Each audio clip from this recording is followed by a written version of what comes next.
Espléndido. Muy bien, pues muchísimas gracias y gracias en primer lugar por la invitación y, en fin, yo sé que esto es lo que se dice habitualmente, pero es un placer enorme estar aquí. En fin, voy a decir vamos a empezar con una simpleza. Yo tiendo a ver los problemas de la pobreza y yo creo que en general cualquier problema público complejo como una combinación de tres factores, desde luego de recursos económicos, que es de lo que hablamos casi permanentemente, de voluntad política, y yo creo que la crisis de los refugiados de la que vamos a hablar hoy es un buen ejemplo, pero el tercer factor, al que a menudo no prestamos la suficiente atención, es un factor de creatividad y un factor de innovación. Hay muchos asuntos complejos a los que hacemos frente cada día en nuestra realidad y desde luego los asuntos de pobreza y desigualdad que a mí me preocupan en particular, en donde ni la mejor voluntad ni los presupuestos más generosos son capaces de llegar tan lejos como deberíamos llegar en algunos casos, ¿no? Y yo creo que la crisis de refugiados es un ejemplo también de eso. Y lo que voy a tratar de hacer hoy, en este rato que tenemos, y que espero que nos dé también para alguna intervención del público después y algún pequeño diálogo, es explicar esta crisis tratando primero de romper algunos de los mitos que rodean y algunas de las incorrecciones que, en mi opinión, rodean la forma en la que estamos abordando la crisis de refugiados, explicando después algunos aspectos que yo creo que la Unión Europea y España en particular podrían hacer para tratar de resolver esta situación y terminando con 4 ideas de lo que la innovación social de todo tipo, vamos a ver desde la innovación más pequeña, más concreta, hasta la innovación política más ambiciosa, podría hacer también para ayudarnos a resolver esto, ¿no? La primera idea, viendo esta fotografía que fue tomada por Naciones Unidas en algún lugar del Mediterráneo, podría ser cualquiera de las regiones en Grecia, en Italia o incluso en España, que han estado recibiendo de manera recurrente flujos de refugiados durante los últimos años. Recordemos que los datos de la Unión Europea que actualizaban la semana pasada, hablan de cerca de 600.000 personas que han solicitado asilo en la Unión Europea. Esto que ustedes ven aquí es fundamentalmente una fotografía de refugiados, no es una fotografía de inmigrantes. Y cuando hablamos de crisis de la inmigración, lo que estamos haciendo es distorsionar algo que tiene implicaciones legales muy diferentes. En este caso, la precisión terminológica, en mi opinión, es fundamental. El País, que es un periódico con el que yo colaboro regularmente, donde tengo un blog, yo tengo una batalla abierta con ellos por esta cuestión. Todavía hoy, hablando de la victoria de Tsipras en Grecia, hablan de Tsipras gana en plena crisis migratoria. Ahora lo veremos después, cuando nosotros hablamos de inmigrantes, la sociedad y desde luego los responsables políticos perciben esta crisis de una manera completamente diferente, ¿no? La segunda cuestión a la que me gustaría hacer frente es, en realidad, tratar de tomar un poquitín de perspectiva con respecto a la situación en la que nos encontramos ahora. La Unión Europea describe esta crisis como una invasión de personas, como una catástrofe sin precedentes, que lo es. Nunca la Unión Europea había recibido tantos refugiados desde la Segunda Guerra Mundial, pero en realidad, si tomamos un poquitín de perspectiva, nos encontramos con un gráfico que se parece a este. Este es un gráfico que describe el reparto de prácticamente el 98% de los refugiados que hay en el mundo. Estos son cifras de ACNUR, las últimas cifras cerradas de Naciones Unidas para finales de 2014, que son las únicas cifras fiables, comparables, más allá. Y lo que vemos aquí es que 7 países, que son estos que aparecen aquí, que son los países que tienen más de 500.000 de refugiados dentro de sus fronteras, en realidad son los que concentran prácticamente prácticamente la mitad de los cerca de 20 millones de refugiados que se encuentran en este momento, que se calcula, según ACNUR, cuando se hicieron esas cifras era algo menos, eran unos 16 millones de refugiados, que se calcula que existen en todo el mundo. 60 millones de desplazados en el conjunto del planeta, desplazados de manera forzosa, es decir, obligados a salir de sus casas y a desplazarse ya sea dentro de sus propios países, que es lo que ocurre en los principales países afectados, en las principales regiones afectadas por conflicto en África, ya sea obligadas a emigrar, a salir de sus países, por razones forzosas, ¿no? Cuando uno mira el papel que cumplen los países desarrollados, se encuentra con que el conjunto de los países desarrollados, empezando por los Estados Unidos de América y Francia, que son 2 de los países que más refugiados tienen en este momento, no sé si me he dejado... Esto, recuerden que son cifras del año pasado, es decir, que no se considera, por ejemplo, la cantidad de refugiados que ha considerado Alemania, pero en el año 2014, no sé si ven una franja roja, pequeñita, esquinada, abajo a la derecha ahí, eso es España. España tiene una tradición de acogida de refugiados que está no solo muy por debajo de países que son mucho más pobres de nosotros, como Etiopía, por ejemplo, en donde en este momento viven 700.000 refugiados. Cuando la gente dice que en realidad los países pobres que acogen a refugiados, los refugiados vienen pagados por ACNUR y por Naciones Unidas, uno tendría que viajar a conocer lo que supone una situación de ese tipo. Yo tuve oportunidad de conocer la situación de los refugiados malienses en Mauritania, y cuando se produce un desplazamiento forzoso de decenas de miles de personas, como ocurrió en aquel momento durante la guerra en los años 2010 y 2011, en realidad lo que ocurre es que las familias se desplazan, no se desplazan solo ellas, se desplazan con su ganado, por ejemplo, y se produce una competencia directa por recursos que son muy escasos con los propios ganaderos mauritanos, ¿no? Cuando pensamos que estamos haciendo un esfuerzo grande acogiendo a un puñado de refugiados en nuestro país, hay que tener en cuenta lo que supone para estos países acoger a esos refugiados, ¿no? En realidad, tampoco el esfuerzo que estamos haciendo resulta tan elevado. Si uno mira el gráfico que publicó el diario.es hace pocos días, explicando qué supondría para España la propuesta más ambiciosa de reparto de refugiados que ha hecho hasta ahora la Unión Europea, te das cuenta de que en ciudades como Barcelona o como Madrid estaríamos hablando de poco más de 2.000 refugiados en el caso de Barcelona, poco más de 2.500 en el caso de Madrid, ¿no? Eso es básicamente 5 bloques de pisos al lado de donde yo vivo en la ciudad de Madrid, ¿no? No hay ningún país, ninguna ciudad que se vaya a ver amenazada por la llegada de refugiados en las condiciones en las que está proponiendo la Unión Europea, ¿no? Otra cosa diferente, podríamos argumentar, es el caso de Alemania, el caso de Francia o de Italia, en algunas zonas en donde la afluencia de refugiados es muchísimo más grande, ¿no? El caso de Valencia, bueno, lo podéis ver aquí, en fin, las cifras tampoco son alarmantes, ¿no? Por lo tanto, vamos a empezar asumiendo esta crisis tomando perspectiva, vamos a empezar asumiendo que Europa se enfrenta a un problema serio, pero en primer lugar es un problema al que está obligado a hacer frente por razones legales, como explicaré ahora, y en segundo lugar, cuando uno lo compara con la situación en la que se encuentran otros muchos países en circunstancias mucho más complicadas que las nuestras, lo cierto es que Europa está cargando un peso muy por debajo de las capacidades que tenemos en este momento, ¿no? ¿Qué puede hacer entonces la Unión Europea en estas circunstancias? Ahora, tenía una conversación antes de entrar y me preguntaban esto, bueno, ¿ha fracasado la Unión Europea no haciendo lo que tenía que haber hecho hasta ahora? Y es posible realmente, pero la pregunta que hay que hacerse es, ¿qué puede hacer la Unión Europea ahora, en este momento, por las decenas de miles de familias, por los decenas de miles de ailanes que están esperando en las puertas de la Unión Europea una respuesta en una situación que no va a cambiar en los próximos meses? Porque la crisis de Siria es una crisis que, en fin, habrá muchas maneras de intervenir en ella y seguro que Europa puede hacer más para resolver el conflicto, pero no hay nada que vayamos a evitar en los próximos meses de la manera inmediata. Los refugiados van a seguir saliendo y tienen buenas razones para seguir saliendo hacia Europa, ¿no? Bueno, en mi opinión, Europa debe hacer 3 cosas muy simples. La primera de ellas, ya la he mencionado, es cumplir la ley. Una devolución en caliente es incumplir la ley, no es una opción. Por eso la terminología importa. Cuando hablamos de refugiados estamos hablando de individuos sujetos a la protección internacional desde el año 51, cuando se firma la Convención de Ginebra. No es una opción atender la solicitud internacional de protección de un individuo que se presenta en nuestras fronteras. Por lo tanto, cualquier medida que se tome para expulsarles de nuestras fronteras, para impedirles con artimañas legales, como está haciendo España ahora en la valla de Melilla, que los refugiados sirios entren en nuestro país, cualquier medida que se tome para expulsar un barco que está a punto de entrar en aguas de la Unión Europea, todo eso en este momento es ilegal. Y estamos en el centro del debate público, cometiendo ilegalidades precisamente en los asuntos en donde Europa lleva pontificando al mundo entero durante 50 años. Porque Europa va dando lecciones al mundo entero. Cuando Etiopía se enfrenta a la crisis de refugiados de Eritrea o de Somalia y reciben 700.000 refugiados, como decía antes, Europa es la primera que está allí para exigir a Etiopía que haga lo correcto y que permita que se instalen los campos y que su gobierno haga frente a una situación que provoca todo tipo de tensiones internas, porque no son diferentes las tensiones que se provocan allí de las que se provocan aquí, ¿no? Por lo tanto, el cumplimiento de la ley es el primer asunto y me temo que en este tema hay muy poca innovación, no hay nada innovador simplemente en cumplir el mandato legal que tenemos establecido desde el año 51, ¿no?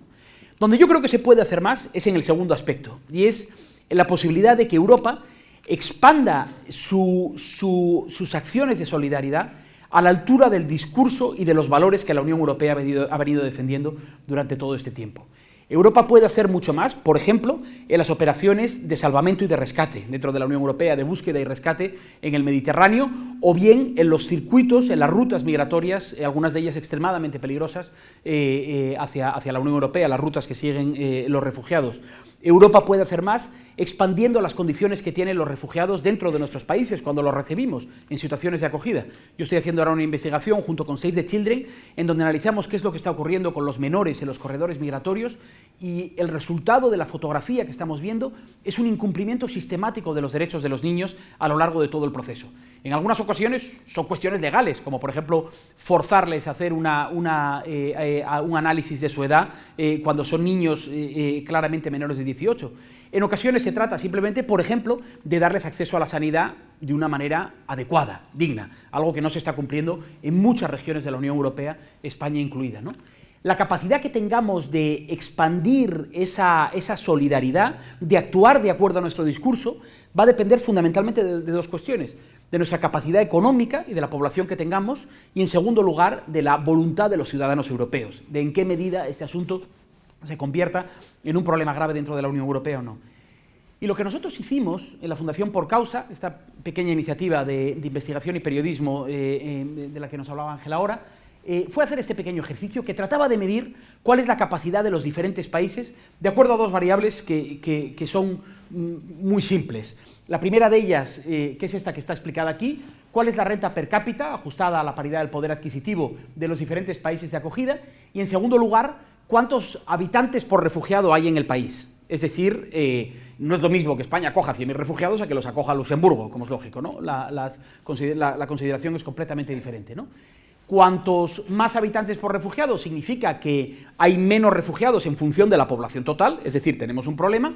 Cuanto mayor es la renta per cápita, más es la capacidad. En realidad, cuanto más cerca estamos de aquí, se supone que más problemas tenemos, porque estamos admitiendo con mucha capacidad muy pocos refugiados por habitante, ¿no? Bueno, aquí señalo en rojo los países que están afectados de manera más directa por la crisis de Oriente Próximo. Son países como Líbano, como Jordania, como Irak, como Irán, que han estado recibiendo grandes flujos de refugiados durante los últimos meses, y en los puntos azules señalo los países afectados por las crisis de África Central y Oriental, que son diferentes a las otras, y que en países como la República Centroafricana, Sudán del Sur, Chad, Eritrea, Etiopía, Somalia, en fin, las crisis que algunos de vosotros conocéis perfectamente, ¿no?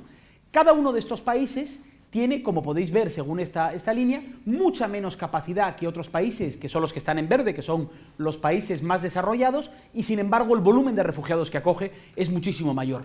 Pero en todos los casos destaca el de España, que en realidad, desde cualquier punto de vista, está actuando muy por debajo de sus capacidades.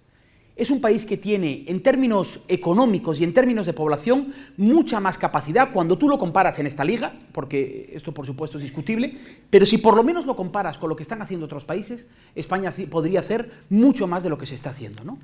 Lo particular de este asunto, lo que es diferente a otras cuestiones, porque algunas de estas cuestiones de solidaridad son muy polémicas y cuesta mucho, digamos, atraer a la opinión pública contigo, lo curioso es que en España no es así. Si uno mira la encuesta que publicaba Metroscopia la semana pasada, en realidad te das cuenta de que el apoyo de la sociedad española a un mayor esfuerzo con los refugiados de Siria, en este caso concreto la pregunta era sobre Siria, es homogénea prácticamente en todos los partidos, da igual de qué opción política estemos hablando. El resto de la encuesta habla también de todas las franjas de edad, incluso de la situación laboral, es decir, incluso los que están en situación de desempleo son partidarios de que España haga más, ¿no? Esto, en el ámbito político, Federico lo podrá decir, esto es extraordinario. Es muy poco común que todo el mundo esté tan de acuerdo en algo, en una cuestión como esta, que afecta de manera directa. Fijaos, no solo que España haga más, sino que estén de acuerdo, por ejemplo, en que haya una pequeña subida de impuestos, por ejemplo, los ayuntamientos o las comunidades autónomas, para atender las necesidades más inmediatas de los refugiados, o a dar una donación personal, o a trabajar como voluntario en tareas de asistencia. Aquí, lógicamente, depende mucho de la situación personal del individuo, ¿no? Es decir, que Europa puede hacer más, España puede hacer mucho más, y la buena noticia es que el gobierno simplemente tiene que seguir lo que la sociedad le está pidiendo. Por eso la actitud de una parte del gobierno, y digo con claridad una parte del gobierno, porque en mi opinión esto al final se reduce a una cuestión de individuos, lástima que el ministro del Interior sea uno de los más obstruccionistas, pero la situación en este momento no responde a lo que la sociedad le está pidiendo, ¿no? Por lo tanto, segundo elemento, si el primero era cumplir la ley, segundo elemento, tenemos la posibilidad de expandir nuestra solidaridad, nuestras capacidades, ¿no? El tercer elemento es que esta crisis de refugiados ha puesto de manifiesto, en primer lugar, hasta qué punto la Unión Europea tiene una carencia grave en materia de políticas comunes de asilo, es decir, no tenemos capacidad para adoptar una posición común, no tenemos una posición común, no tenemos capacidad para adoptarla y ni siquiera tenemos capacidad para forzarla en un momento de crisis como el que se ha visto en los últimos consejos, en donde somos incapaces de acordar una cuota de reparto de los refugiados dentro de la Unión Europea, ¿no? El problema es que esa política de asilo está directamente contaminada por otra política que está por desarrollar, que es la política común de inmigración, una política migratoria que sigue respondiendo todavía a pulsiones del siglo XIX, cuando en realidad hace frente a uno de los retos globales, yo diría que a una de las oportunidades globales del siglo XXI.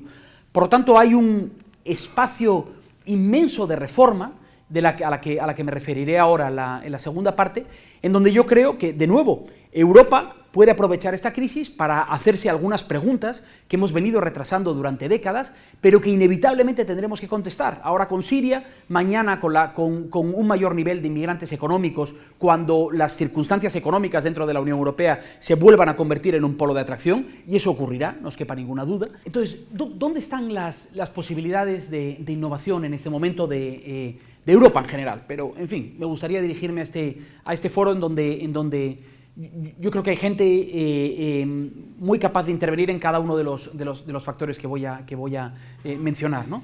Os recuerdo la simpleza con la que empezaba. En realidad, digamos, en la presentación que yo he hecho, hemos hablado de recursos económicos, sin duda tiene que haber más recursos económicos para hacer frente a esta situación, hemos hablado de voluntad política, esto es fundamental, pero hay un papel para la creatividad y hay un papel para la innovación, ¿no? Bueno, os voy a dar 4 ejemplos que en mi opinión son ilustrativos de lo que se podría hacer en materia de innovación, ¿no? Y yo he trabajado de manera intensa en alguno de ellos, ¿no?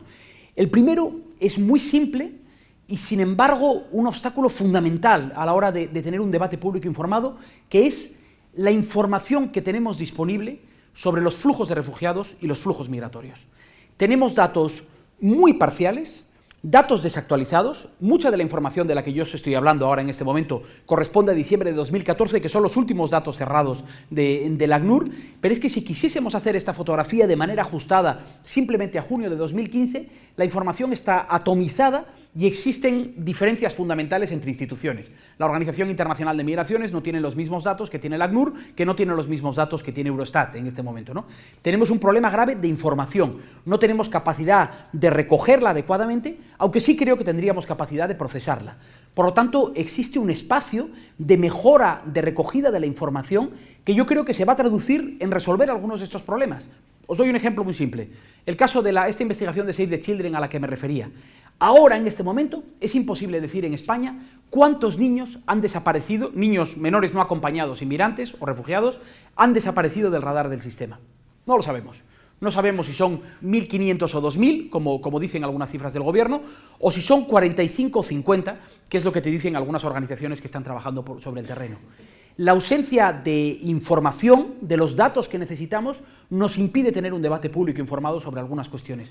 ¿Qué podemos hacer? ¿Cómo podemos recoger esa información en la era de la tecnología?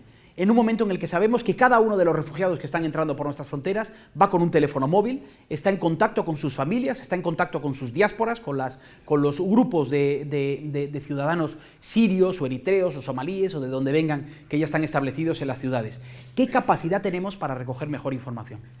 Segundo elemento, el otro día hablaba con el responsable de una organización internacional humanitaria que está haciendo un trabajo soberbio en la frontera y me decía: yo a veces tengo la tentación de hacer una declaración radical y decir lo que necesitamos es crear un Uber en las fronteras europeas. Lo que necesitan estos refugiados es transporte seguro, o si me apuras, en las fronteras en origen, es decir, evitar la... Hablamos permanentemente del problema de los traficantes de personas, que es, digamos, la casta encanallada que se está beneficiando de esta crisis de refugiados. Pero en realidad nuestra manera de hacer frente a la crisis es una manera de engordarles el negocio de manera permanente. El modo en el que estamos abordando las rutas de los refugiados, lo que estamos haciendo es invitar a las mafias a que se hagan cargo del transporte y no ocuparnos nosotros de una manera preventiva del transporte de los refugiados que podrían ser identificados en origen y que podrían ser trasladados. Pero eso mismo se puede trasladar a las propias fronteras de la Unión Europea, en donde están en este momento. ¿Podemos concebir algún tipo de herramienta que en manos de las instituciones públicas y en manos de las organizaciones humanitarias, yo diría que en primer lugar en manos de las instituciones públicas? A mí me cuestiona mucho que MSF tenga 3 barcos en el Mediterráneo, no porque MSF tenga 3 barcos, sino porque lo que eso significa es que la Unión Europea no está cumpliendo su responsabilidad, los guardacostas, la marina, y eso es trasladable a casi cualquier ámbito de intervención en esta crisis de los refugiados, ¿no? ¿Podemos hacer algo más para mejorar la logística en esta crisis? Al fin y al cabo, mejorar la logística es reducir los costes humanos y económicos asociados al proceso, a la salida de los refugiados de sus países, ¿no? Tercer elemento en donde yo creo que podríamos hacer más. Tenemos un modelo de acogida de los refugiados que en buena medida se basa, estoy hablando de España en este momento, se basa en una fotografía absolutamente superada. Tenemos un sistema de acogida de los refugiados en base fundamentalmente a la participación de 3 organizaciones no gubernamentales que son casi heroicas, que estaban preparadas para hacer frente a flujos migratorios de unos pocos miles de personas en los años, digamos, más disparatados, ¿no? Si España finalmente decide hacer lo que tiene que hacer en esta materia, vamos a necesitar ser mucho más creativos para dar acogida, dar recursos, educación, salud a los refugiados que van a llegar a nuestros países. Yo me pregunto qué posibilidades hay de establecer partenariados público-privados, la red de municipios por los refugiados que están trabajando en este momento y que se están haciendo estas preguntas. ¿Cuántas buenas ideas pueden salir de este Congreso para garantizar que las decenas de miles de viviendas que están vacías en nuestro país se pueden poner a disposición? Iba a decir no solo de los refugiados, iba a decir también de los desahuciados, pero bueno, vamos a meterlos a todos vamos a ponerlas a disposición de quien las necesita, ¿no? ¿Qué capacidad tenemos para hacer eso? ¿Qué podemos concebir? Fijaos que, de nuevo, no se trata tanto de un problema de voluntad política, muchos ayuntamientos quieren hacerlo, yo diría que la mayoría, y esto no es una cuestión, de nuevo, ideológica, aquí no hay partidos mejores ni peores, todos se están involucrando, yo creo, de una manera notable cuando se trata de la gestión local de los asuntos, ¿no? ¿Qué podemos hacer para mejorar eso, ¿no? Por lo tanto, tercer elemento de este debate. Cuarto elemento, que es más intangible, pero que es enormemente relevante y en el que yo he tenido oportunidad de trabajar durante años.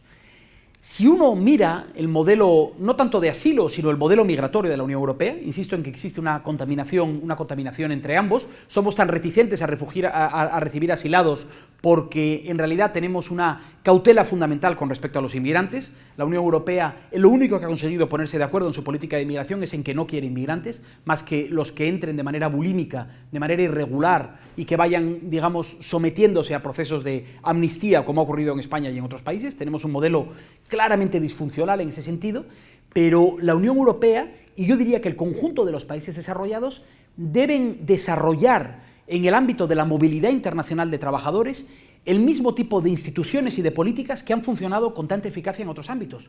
¿Por qué la Organización Mundial del Comercio? Que será discutible por muchas razones, pero que es una de las grandes instituciones con capacidad de gestionar el flujo internacional de bienes y servicios durante los últimos años. ¿Por qué cuando llega al punto de la movilidad internacional de trabajadores siempre se bloquean sus negociaciones? ¿Por qué somos incapaces de aplicar aquí el mismo sentido común que hemos aplicado en otros ámbitos? ¿Por qué no somos capaces de reconocer que es imposible gestionar los flujos migratorios de manera unilateral? Que este es un juego de 3 partes, de los países de destino, de los países de origen y de los propios inmigrantes. Y a menos que las 3 partes perciban que ganan operando dentro de las reglas del juego, lo que van a hacer es funcionar de manera unilateral. Tenemos la fantasía de decir que las fronteras están cerradas, pero si las pulsiones de movilidad migratoria son suficientemente intensas, la gente se va a mover. Podemos hacerlo más caro, más cruel, más largo el proceso, pero en último término la gente va a venir. Y la prueba es los 11 millones de inmigrantes en situación irregular en los Estados Unidos y lo que en la Unión Europea se calcula que podría ser una cifra entre 7 y 10 millones de inmigrantes en situación irregular, ¿no? Esto es inevitable. ¿Dónde está la creatividad institucional y política que nos va a permitir concebir un modelo migratorio diferente, ¿no? Y tenemos buenas ideas. En ese sentido también hay pequeños laboratorios. Tenemos un proceso como el proceso de Rabat, del que nadie ha oído hablar, salvo, bueno, me sorprendería, a lo mejor hay algún masoquista como yo que se lee este tipo de cosas, pero es un proceso francamente interesante de acuerdo entre la Unión Europea y los países de África Occidental para establecer cupos de refugiados acordados, previsibles, de manera que un individuo de Senegal sepa que poniéndose a la cola va a tener una oportunidad, cosa que en este momento sabe con toda certeza que no va a ser así, adaptado a las capacidades de los propios inmigrantes y a las necesidades de la Unión Europea, previsible, en donde estemos obligados a compensar a los países de origen por el incumplimiento de nuestra parte del acuerdo, algo que ahora resulta completamente inconcebible, ¿no? ¿Dónde está esa creatividad? ¿Dónde está esa innovación, ¿no? Por lo tanto, 4 ámbitos de innovación, desde el ámbito general de la información y los datos disponibles para este sistema, que ya os digo, como fundación, nosotros, la Fundación Por Causa, es una fundación de periodismo y de investigación, que lo que hacemos es juntar investigadores sociales con periodistas, con analistas de datos, para tratar de abordar problemas públicos complejos, ¿no? Y la ausencia de datos en este debate es desoladora, es un problema grave, en mi opinión, ¿no? Entonces, la información, cualquier mecanismo que permita mejorar la logística de las rutas de venida, un transporte más seguro, más previsible, mejor organizado del que está ocurriendo en este momento.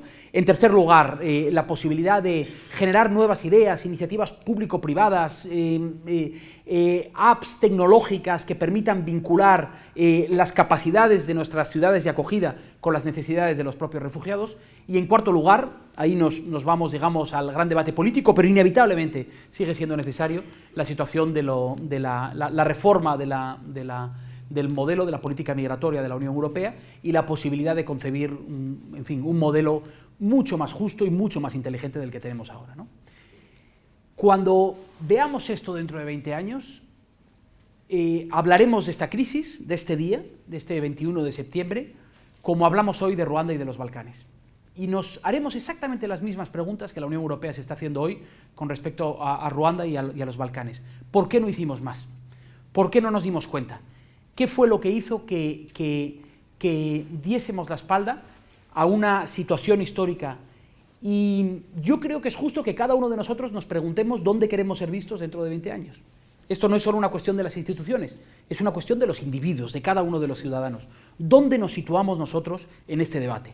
¿Consideramos que los refugiados son goteras o consideramos que es una obligación moral y legal de la Unión Europea el hacer frente a esta situación con todo lo que podamos? En el caso de este foro, con toda la innovación y la creatividad que seamos capaces de poner al servicio de un problema tan complejo. Muy bien, pues muchas gracias. Yo no sé si... Sí, tenemos tiempo. Muy bien. Aprovechando que tenemos a Gonzalo y que ha cumplido rigurosamente los tiempos establecidos, si alguno tiene alguna cuestión que trasladarle, veo allí una mano, le acercan enseguida el micrófono. Tendremos tiempo para 1 o 2 preguntas como mucho, si son cortas además, tanto en la ejecución como en la contestación. ¿Preguntas o discrepancias, no? Hola Gonzalo, gracias. Buenos días y enhorabuena por la charla, ha sido magnífica. Soy María Luisa Peidro de la Fundación INDEA del Ayuntamiento de Valencia. Ha estado priorizada hasta ahora en innovación tecnológica, se están abriendo nuevas vías de innovación social, en ello estamos trabajando. Pero hay 2 preguntas que me vienen continuamente a la cabeza y no viene por el trabajo. ¿Por qué no parar la guerra de Siria en este caso? ¿Por qué no se actúa ahí y estamos todos dándole vueltas a cómo solucionar la llegada cuando entiendo que esta gente que se ve obligada a huir lo que quiere es quedarse en su casa? ¿Por qué no, desde tu punto de vista? Esa es una pregunta. Y la segunda, han anunciado estos días, la Generalitat Valenciana ya ha puesto en marcha junto con Balearia un barco que puede traer a estos 1.044 refugiados que nos corresponden ya. Pero como no hay una coordinación general, han dicho quietos paraos, no podéis ir vosotros por libre. ¿Qué hacer? Porque actuar hay que actuar. No sé, ¿qué me sugieres? Gracias. Gracias.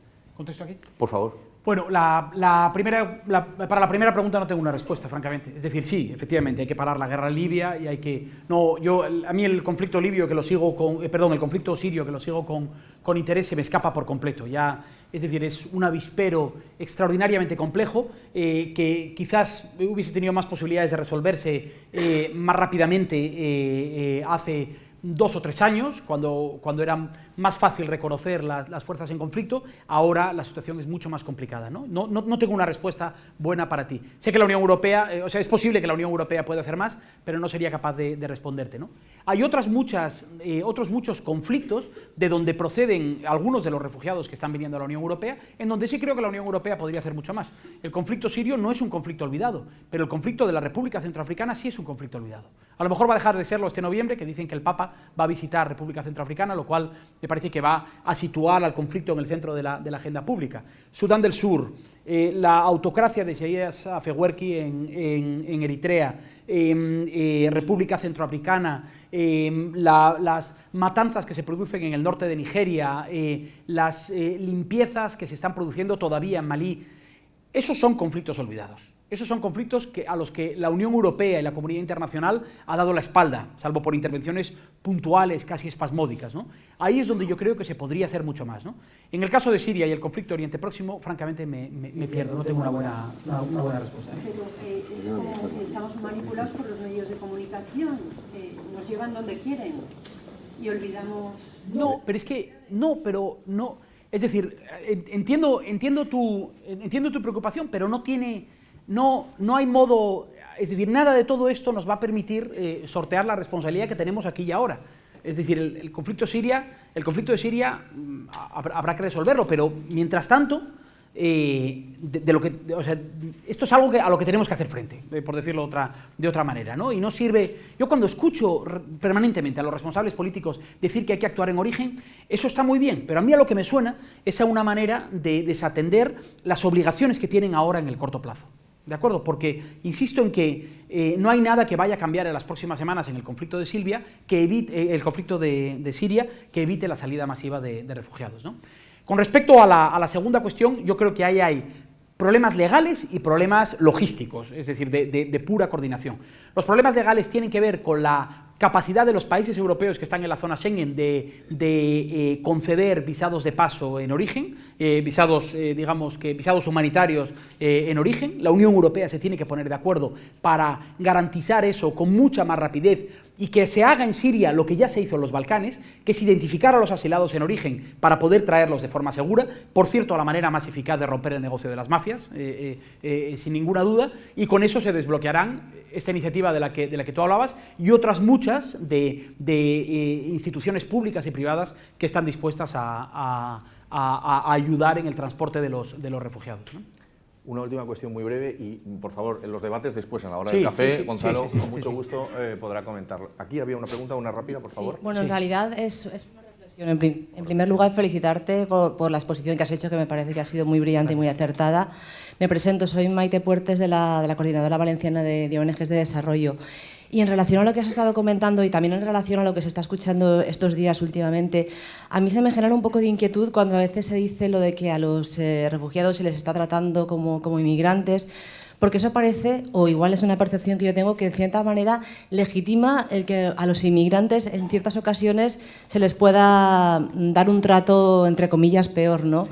Yo entiendo que muchos de los inmigrantes que llegan a nuestras fronteras vía patera o por otras vías llegan también en condiciones forzosas, ¿no? Que se escapan porque no pueden vivir en sus países de origen, y que en este caso, estando plenamente de acuerdo con que la situación es completamente diferente y que estas personas se merecen su estatuto de refugiado por una serie de cuestiones, creo que también habría que ser cuidadosos, y lo digo en general, ¿no? Porque sí que se está leyendo estos días lo de la diferenciación, y creo que eso deja en una situación de más vulnerabilidad responsabilidad todavía a aquellas personas que por condiciones o por formación o por su país de origen no son capaces de demandar lo que también por derecho le correspondería, que en muchos de esos casos también sería el estatuto de refugiado. Y hay esa llamada a ver, primero que nada, a todos como personas con derechos, y a partir de ahí un trato humanitario para todos, y por supuesto la urgencia de conceder estos estatutos de refugiados, que cuando el otro día la vicepresidenta hablaba de procesos de 2 años, a mí se me erizaba el pelo, decía, ¿cómo es posible? Pero eso es lo que está ocurriendo. La emergencia es emergencia y no podemos hablar de procesos tan largos. Simplemente esto, muchas gracias. Yo distingo entre los dos porque creo que la distinción en este momento es relevante. Es decir, con unos tenemos obligaciones legales ciertas, escritas en piedra en los tratados internacionales, con los otros no. A un inmigrante económico en este momento tenemos la posibilidad legal de decirle, mire usted, no cabe, no podemos, no. Y eso nos puede parecer injusto, nos puede parecer estúpido, en mi opinión, nos puede parecer inútil, porque encontrará la manera de entrar de manera irregular y compondrá, digamos, alimentará la bolsa de inmigrantes en situación irregular. Pero en último término, la distinción legal es fundamental, porque lo que la Unión Europea está haciendo ahora es incumplir, es prevaricar de manera masiva. Y esto es extraordinario. La discusión que hemos tenido en España sobre las devoluciones en caliente es absolutamente kafkiana desde un punto de vista legal. Y el gobierno la sacará adelante y la Unión Europea se lo tumbará después cuando el rédito político ya esté amortizado. Y eso es en donde yo creo que es muy importante, con independencia de lo que pensemos sobre este asunto, con independencia de nuestra orientación ideológica, es muy importante distinguir. No escucho un país que hable tanto de la ley y que esté menos dispuesto a cumplirla. Da igual que estemos hablando del debate en Cataluña, de la cuestión de los refugiados, estamos permanentemente con la ley en la boca. Y sin embargo, en este caso, las leyes son prístinas en materia de asilo y refugio. Estamos obligados a atender a una persona que salta la valla. Nos puede gustar más o menos, pero estamos obligados a atender su demanda de asilo. Por eso yo hago la distinción, ¿no? Y desde luego, la cuestión de la inmigración, en fin, es una batalla muy ingrata, es una batalla sujeta a la irracionalidad más absoluta, pero para mí en fin, desde un punto de vista de investigación y de activismo, es la gran batalla del siglo XXI. Cómo promovemos una mayor movilidad internacional de los trabajadores porque creo que es uno de los grandes factores de convergencia de ingreso global, ¿no? Ese es el... Gonzalo, pues ha sido un verdadero placer y un honor tenerte. Yo creo que este aplauso es merecidísimo. Muchísimas gracias. Si puedes...